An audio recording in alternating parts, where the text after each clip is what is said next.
Hello everyone, welcome to stock market training. हमने हमारे पिछले वीडियो में सीखा higher the NIM and ROA better the bank.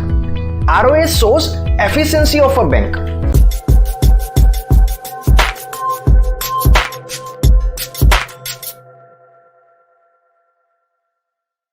Our today's topic is banking sector part 4, in which we will cover qualitative factors, how to review company presentation, how to analyze the banking stock। चलिए इस topic को हम practically समझते हैं। मैंने यहाँ पे HDFC bank के डेटा को ओपन करके रखा हुआ है। अभी कोई भी बैंक में इन्वेस्ट करने से पहले हमें उसके रेशियोज तो चेक करने जरूरी है ही है, लेकिन सिर्फ रेशियोज को देख के इन्वेस्टिंग नहीं करनी है। बिकॉज अगर तो नंबर एक सही इंफॉर्मेशन देते तो रॉबर्ट्स एंड मशीनरी इंसानों से ज्यादा अच्छे इन्वेस्टर होते। तो हमें और क्या चेक करना चाहिए? हमें चेक करने चाहिए कोई अदर क्वालिटेटिव फैक्टर्स, जैसे कि बैंक्स के पास जो डिपॉजिट है वो कैसी है। कहीं ऐसा तो नहीं है कि बैंक के पास 1000 रुपए है और 2-3 अकाउंट होल्डर के अकाउंट में ही 1000 रुपए है, तो अगर उसमें से एक अकाउंट होल्डर भी अपना पैसा विड्रॉ कर देगा तो बैंक के डिपॉजिट में प्रॉब्लम हो जाएगी। वैसे ही हमें लोन्स को भी चेक करना चाहिए। जो बैंक्स ने लोन बांट के रखी हुई है, they must be well diversified. कहीं ऐसा तो नहीं है कि बैंक ने एक ही सेक्टर के अंदर सारी लोन दे दी है और इस साल वो सेक्टर मंदी में चला गया, रिसेशन में चला गया, तो बैंक्स के बैड लोन्स NPA बहुत ज्यादा बढ़ गया। तो डिपॉजिट की बात करें, उसमें भी ऐसा होना चाहिए कि मान लीजिए तो 10 अलग अलग अकाउंट होल्डर्स के अंदर एवरेजली 100 रुपए होने चाहिए। जो 2-3 डिपॉजिटर अगर तो विड्रॉ भी करे तो भी बैंक के डिपॉजिट में कोई प्रॉब्लम ना आए। And similarly in the loans as well, loan हमें सारे सेक्टर्स में डिस्ट्रीब्यूट करनी चाहिए। Retail, small, agri, auto, corporate, housing, personal loan, जितने डिफरेंट सेक्टर्स में हमने लोन को दिया होगा उतनी ही बैंक स्टेबल वर्क कर पाएगी। तो हमें ये कैसे पता करना है कि बैंक्स के डिपॉजिट एंड लोन किस वे में डिस्ट्रीब्यूट होके रखे हुए हैं? ये हमें पता चलेगा कंपनी प्रेजेंटेशन से।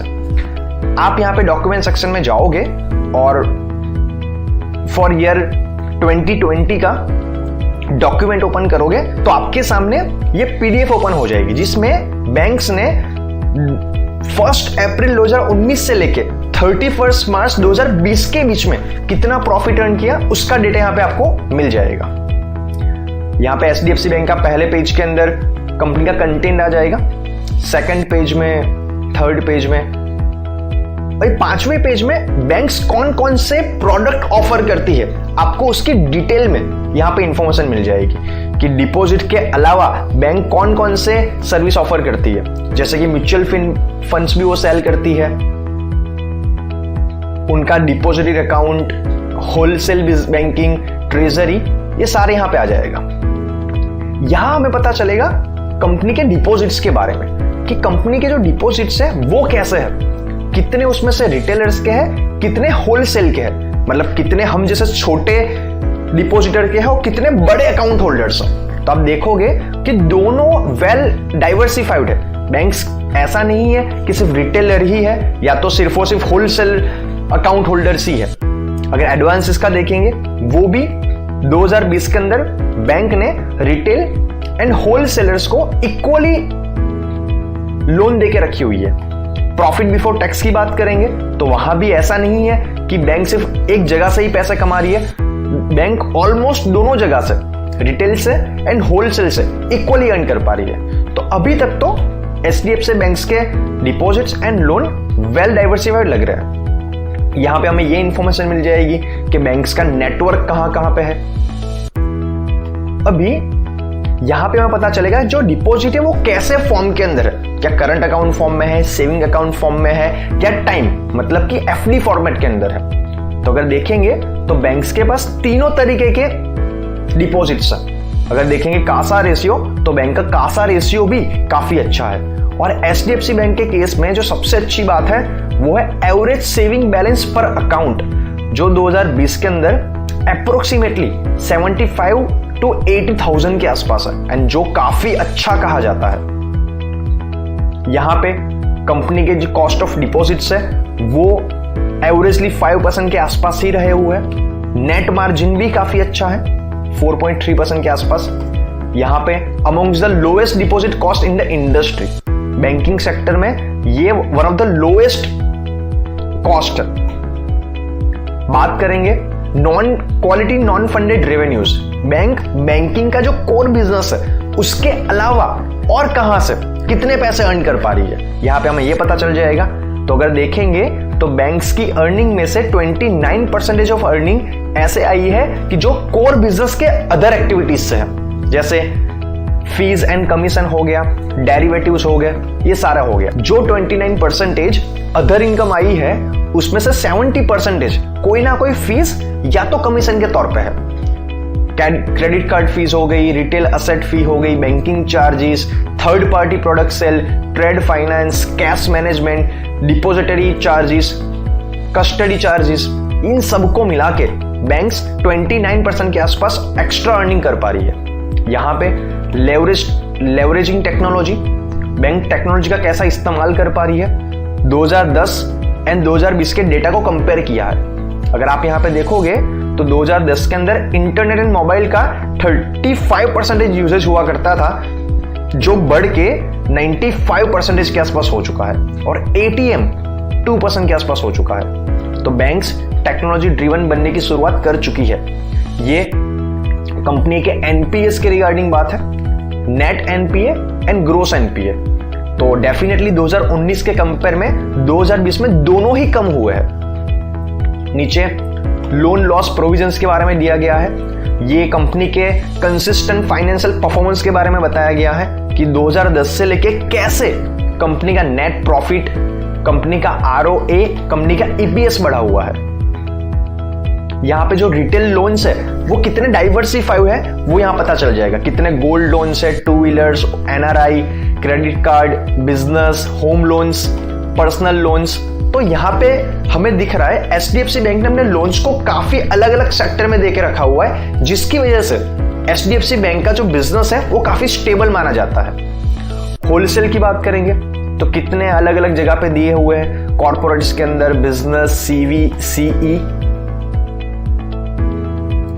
अगर कार्ड्स की बात करेंगे, कितने क्रेडिट कार्ड का नंबर है, कितना डेबिट कार्ड का नंबर है, तो 2020 में डेबिट कार्ड काफी बड़े हैं, और क्रेडिट कार्ड के केस के अंदर वो मार्केट लीडर है। Currently 4.5 million credit cards HDFC bank issue कर चुका हुआ है, और उसमें से 80% तो न्यू कस्टमर्स को इश्यू किया हुआ है। यहाँ पे ब्रांचेस के रिगार्डिंग सारे के सारे आपको इंफॉर्मेशन मिल जाएगी। तो हमें ये चेक करना बहुत जरूरी है कि कंपनी के अदर फैक्टर्स कैसे हैं। चलिए हम और एग्जांपल लेके चलते हैं कोटक महिंद्रा का। डॉक्यूमेंट सेक्शन में जाएंगे और कंपनी प्रेजेंटेशन ओपन करेंगे Q3 2020 के रिगार्डिंग, तो हमें ये प्रेजेंटेशन मिल जाएगी। उसके अंदर भी सिमिलरली जैसे हमने HDFC बैंक को एनालाइज किया था, उसी तरीके से आपको डिटेल में सारी की सारी इंफॉर्मेशन मिल जाएगी। कंपनी के लोन्स, डिपॉजिट कितने वेल डाइवर्सिफाइड है, कंपनी का कासा रेशियो कितना है, कंपनी के अकाउंट में एवरेज सेविंग्स कितनी रहती है, कंपनी का NPS कितना है, कंपनी कार्ड्स के अंदर कितना अर्न कर पा रही है, एक्स्ट्रा इनकम में कितना अर्न कर पा रही है, A to Z इंफॉर्मेशन आपको यहां से मिल जाएगी। तो अगर तो आपको कोई ऐसी बैंक मिल जाती है जिसका loan, deposit and other factors भी काफी अच्छे हैं, एंड उसके अलावा उसके रेशियोज भी काफी अच्छे हैं, तो मान लीजिए आपने एक अच्छी बैंक फाइंड कर ली है। और यही आज का आपका होमवर्क है कि आप सारे बैंक्स का PB, CASA, ROE, NPA, NIM, CAR, advances growth, सारे रेशियोज को कंपेयर कीजिए, एंड जो आपको सबसे अच्छी बैंक मिलती है उसमें आप निवेश करने की शुरुआत कर सकते हो। लेकिन उससे पहले हमें एक बहुत इंपॉर्टेंट और भी चीज देखनी है। वो क्या है? क्योंकि ज्यादातर सारी वेबसाइट्स के ऊपर जो भी डेटा अवेलेबल होता है वो एवरी ईयर चेंज होता है। तो मे बी ऐसा हो सकता है कि आपको इस डेटा को देख के ऐसा लग रहा हो कि बैंक काफी अच्छी है, लेकिन पिछले कुछ महीनों के अंदर बैंक में कुछ प्रॉब्लम क्रिएट हुई हो कि जिससे बैंक शायद आपको लॉस दे सकती है। वो आप कैसे चेक कर सकते हो? जाइए न्यूज़, वो आप कैसे चेक कर सकते हो? गूगल पे सर्च कीजिए NPA problems about that company, company के प्रोविजंस कैसे हैं, क्या कंपनी के मैनेजमेंट में रिसेंटली कोई चेंजेस हुआ है। बिकॉज ये सारे फैक्टर्स होते हैं जो बैंक्स को लॉन्ग टर्म पे बहुत ही ज्यादा इंपैक्ट क्रिएट करते हैं। बट एज ऑफ नाउ जितना हमने एनालिसिस किया है उसके अकॉर्डिंगली प्राइवेट सेक्टर बैंक्स के अंदर HDFC bank and Kotak Mahindra bank काफी अच्छी बैंक कही जाती है इन्वेस्टिंग के लिए। लेकिन हमें और भी एक चीज चेक करना जरूरी है कि जिस प्राइस पे हम शेयर को बाय करना चाहते हैं क्या वो फेयर इनफ है या महंगा है या ये सस्ता है, वो हम चेक करेंगे PE रेशियो से और PB रेशियो से। तो आज के वीडियो में हमने सीखा always compare fundamental ratios we have learned before investing, check recent news as well. तो आज के वीडियो में इतना ही, मिलते हैं नेक्स्ट वीडियो में। Thank you very much.